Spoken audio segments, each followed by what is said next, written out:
today I'm going to show you how to make your very own beanbag. The first thing you'll need is a sock. We all have those socks at home that no longer have a match. This one's kind of got a few strings falling off of it.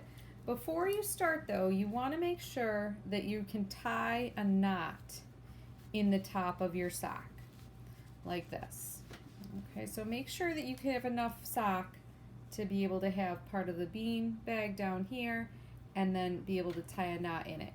This will make sure that you don't lose any of your filling while your student is playing with it. Okay, so here we go.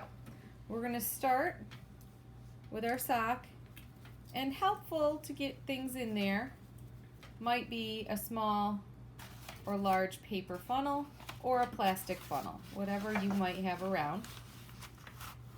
And I'm just going to stick that in there. And then I can use either some beans, dried beans, or some rice.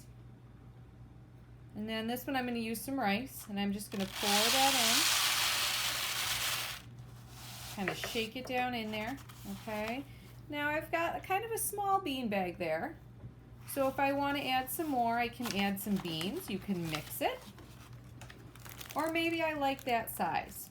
Okay, and if I like that size, I'm just going to pull the top, give it a tie,